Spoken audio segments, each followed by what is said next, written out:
Madam, అర్థమవుతుందా? నేను ఒక విషయాన్ని మీ దృష్టికి తీసుకుని రావాలి. మనుషులు ఈరోజు, దేవుడు మనుషులకు జీవితాన్ని ఇచ్చాడు, దేవుడు మనుషులకు ఆరోగ్యాన్ని ఇచ్చాడు, దేవుడు మనుషులకు తెలివితేటలను ఇచ్చాడు, దేవుడు మనుషులకు జ్ఞానాన్ని ఇచ్చాడు, అన్నిటినీ ఇచ్చాడు.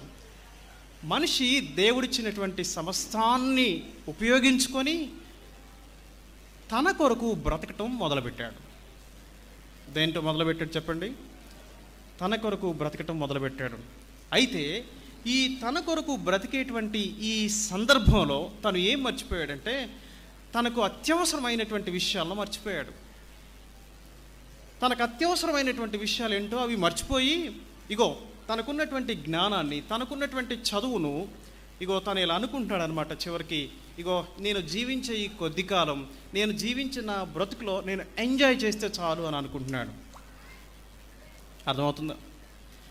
అయితే దేవుని వాక్యం చెప్తుంది, మానవుడు, దేవుని వాక్యంలో మానవుని గురించి ఇలా ఉంది, మనిషి పాపి అని దేవుని వాక్యం చెప్తా ఉంది. మనిషి ఎవరు? పాపి అని దేవుని వాక్యం చెప్తుంది. ఒకవేళ మానవుడు ధనవంతుడైనా అయి ఉండొచ్చు, అన్ని సకల సౌకర్యాలను అనుభవిస్తూ అయినా ఉండొచ్చు, కానీ తను జ్ఞాపకం చేసుకోవాల్సింది ఏంటంటే, తను పాపి అని గుర్తుపెట్టుకోవాలి. తను పాపి. దాని మూలంగా తను ఏమైపోయాడంటే, పాపానికి లొంగి, పాపం యొక్క చేతిలో ఆ వ్యక్తి ఎలాగైతే ఆ నీటి ప్రవాహంలో ఎలుగుబంటి చేత పట్టబడ్డాడో, నేడు మానవుడు పాపం చేత అలా పట్టబడ్డాడు. విడిపించుకోవడానికి ప్రయత్నం చేస్తూ ఉన్నాడు. ఈ విడిపించుకునేటువంటి ఈ క్రమం ఏదైతే ఉందో, ఈ క్రమంలో రకరకాలైనటువంటి ప్రయత్నాలు మానవుడు చేస్తూ ఉన్నాడు. ఏ క్రమంలో? విడిపించుకునేటువంటి క్రమంలో.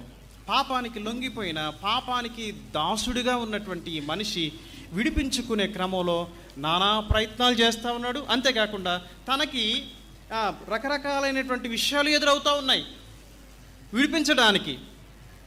కానీ మానవుడు స్వతహాగా చేసే ప్రయత్నాలు ఏది తనను విడిపించలేకుండా పోతుంది.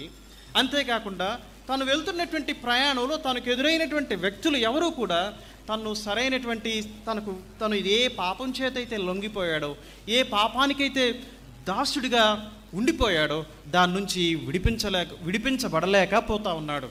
ఎందుకనంటే సరైనటువంటి వ్యక్తి దగ్గరకు వ్యక్తి రాలేదు. అర్థమవుతుందా?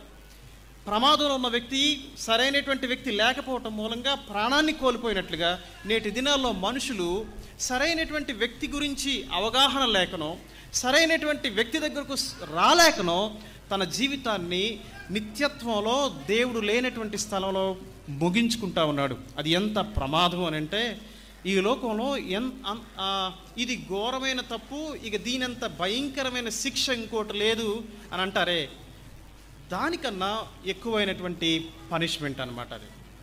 అర్థమవుతుందా? మానవుడు దేవుడిచ్చినటువంటి ఈ తెలివితేటలు, ఈ చదువు, వీటినే చూసుకొని తన్ను తాను కనపరుచుకోవడానికి ప్రయత్నం చేస్తున్నాడు. కానీ తను బందీ అయినటువంటి ఈ పాపం ఏదైతే ఉందో, అర్థమవుతుందా? తను బందీ అయినటువంటి ఈ పాపం ఏదైతే ఉందో దాని గురించి పట్టించుకోలేని వాడిగా ఉండిపోయాడు. ఈ పాపం మూలంగా తన హృదయంలో నుంచి వచ్చేటువంటి ఈ చెడు ఏదైతే ఉందో దాన్ని మానుకోవడం కోసం, లేకపోతే మనుషుల ముందు మంచోడిగా అనిపించుకోవడం కోసం స్వప్రయత్నాలు చేస్తూ ఉన్నాడు. ఇతను చేసినట్లుగా ఆ ప్రవాహంలో ఆ ఎలుగుబంటి నుంచి తప్పించుకోవడానికి తను ఏదో ప్రయత్నాలు చేసి ఉంటాడు. చేయకుండా ఉంటాడా? అలా చేస్తున్నాడు. కానీ ఈ హృదయంలో ఉన్నటువంటి ఈ పాపం చేత విడిపించబడలేకపోతా ఉన్నాడు. ఆ విడిపించబడేటువంటి క్రమంలో భక్తి కార్యక్రమాలు మొదలుపెట్టాడు. ఆ విడిపించబడేటువంటి క్రమంలో స్వనీతి కార్యక్రమాలు మొదలుపెట్టాడు. కానీ ఒక మాట, దీనికి పరిష్కారం సరైనటువంటి వ్యక్తి ఎవరు అని అంటే యేసు ప్రభు మాత్రమే. అర్థమవుతుందా? యేసు ప్రభువే. ఎందుకు పరిష్కారం అనంటే, ఆయన బలవంతుడైనటువంటి దేవుడు. ఆయన మానవుణ్ణి పాపం నుంచి విడిపించగలిగినటువంటి సమర్థుడు ఆయన.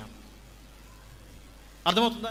ఈనాడు మనకు ఎదురయ్యేటువంటి ఈ పాపంతో మనం ప్రయాణించే ఈ ప్రయాణంలో మనం చేసే పనులు, మనకెదురయ్యేటువంటి ఇవన్నీ కూడా ఎలాంటివంటే, ఇక్కడ మనం చదువుకున్నామే లూకాసు వార్తలో, ఎవరు వచ్చారంట? ఒక యాజకుడు వచ్చాడంట.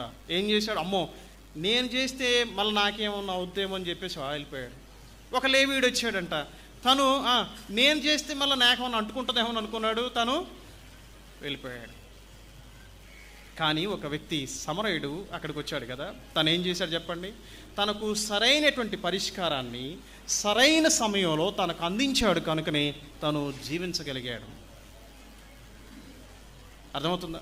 ఇక్కడ కూర్చున్నటువంటి వ్యక్తుల్లో చదువుకున్న వాళ్ళు ఉన్నారు, ఇక్కడ కూర్చున్నటువంటి వ్యక్తుల్లో డబ్బున్నోళ్ళు ఉండొచ్చు, ఇక్కడ కూర్చున్నటువంటి వ్యక్తుల్లో మంచి తెలివితేటలు కలిగిన వాళ్ళు ఉండొచ్చు, ఇక్కడ కూర్చున్నటువంటి వ్యక్తుల్లో దేవుని వాక్యం గురించి కూడా ఎక్కువ తెలుసున్నటువంటి వ్యక్తులు కూడా ఉండొచ్చు. అయితే నా ప్రశ్న, వీటిని చూసుకొని నీ హృదయంలో ఉన్నటువంటి పాపాన్ని గురించినటువంటి విషయం నువ్వు నిర్లక్ష్యం చేస్తూ ఏదో నీవు చేసేటువంటి పై కార్యాల మూలంగా సాటిస్ఫై అవుతూ నువ్వు వెళ్ళిపోతే, ఇగో నీ పాపం నిన్ను ఒకరోజు నిన్ను బందీగా దేవుని కోర్టులో నిలబెట్టబోతా ఉంది. ఆ రోజు నీకు పరిష్కారం ఉండదు. దానికి పరిష్కారం ఈ భూమి మీద నువ్వు చేసుకోకపోతే నీవు బందీగా దేవుని కోర్టులో నిలబడేటప్పుడు నీకు అక్కడ పరిష్కారం దొరకదు. అర్థమవుతుందా? దానికి పరిష్కారం, దానికి సరైనటువంటి వ్యక్తి యేసుక్రీస్తు ప్రభువారు మాత్రమే. యేసుక్రీస్తు ప్రభువారు మాత్రమే. యేసుక్రీస్తు ప్రభు దగ్గరకు చాలాసార్లు అభిమానంతో మనం వస్తాం, చాలాసార్లు కదా. పేరెంట్స్ మూలంగా మనం అభిమానులు అవుతాం, లేకపోతే చిన్నప్పటి నుంచి కొన్ని కార్యక్రమాల మూలంగా మందిరానికి వచ్చి అట్లా యేసు ప్రభువుని గురించి జ్ఞానం మనం కలిగి ఉంటాం. కానీ హృదయంలో యేసు ప్రభువుకి స్థానం ఇచ్చేంత వరకు కూడా మన పాపానికి విడుదల దొరకదు.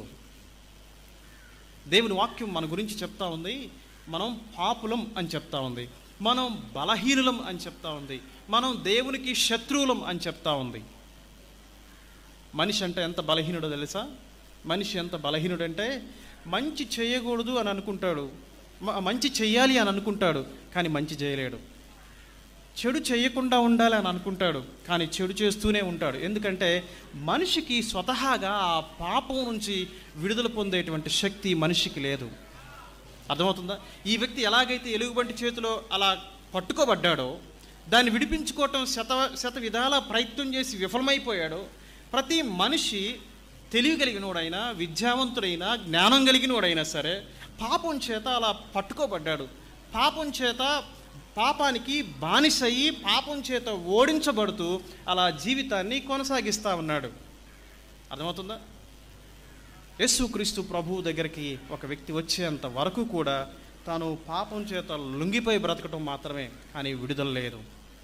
ఒకవేళ యేసుక్రీస్తు ప్రభువు దగ్గరికి యథార్థంగా వచ్చినట్లయితే, ఒకవేళ యేసు ప్రభు దగ్గరకు నువ్వు నిజంగా యేసు ప్రభువుకు నీ జీవితాన్ని సమర్పించినట్లయితే, ఆ వ్యక్తి గురించి నేను 4 మాటలు చెప్పాను కదా. ఆ వ్యక్తి గురించి ఏమేం చెప్పాను? ఆ వ్యక్తికి సరైనటువంటి సహాయకుడు దొరికినట్లయితే ఏం కలిగేది? తనకు కలిగిన బెనిఫిట్స్ ఏంటి చెప్పండి? తనకేమయ్యేది? తనకు భద్రత ఏర్పడేది. అర్థమవుతుందా? తర్వాత తనకేమేర్పడేది? విడుదల కలిగేది కదా, ఆ ఎలుకబంటి నుంచి విడుదల కలిగేది. ఇంకా తనకేమేర్పడేది? తన ప్రాణం దక్కేది. అంతేకాకుండా తన వారితో మరలా తిరిగి ఆనందించేవాడు.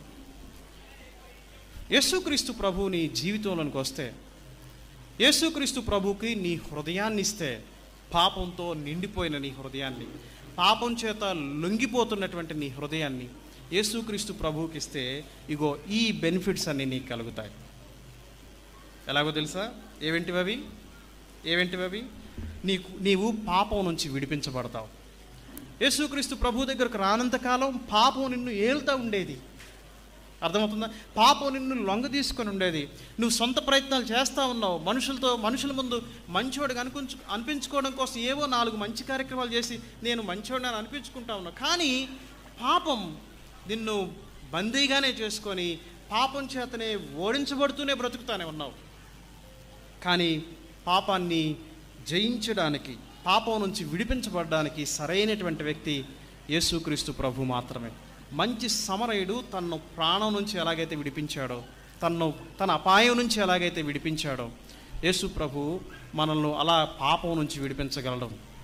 తర్వాత తన్ను ఎలాగైతే మంచి సమరయుడు తనకు జీవించేటువంటి అవకాశాన్ని తనకు కల్పించాడో, నీవు తిరిగి జీవించడానికి, అంటే దేవుణ్ణి కలిగినటువంటి వ్యక్తిగా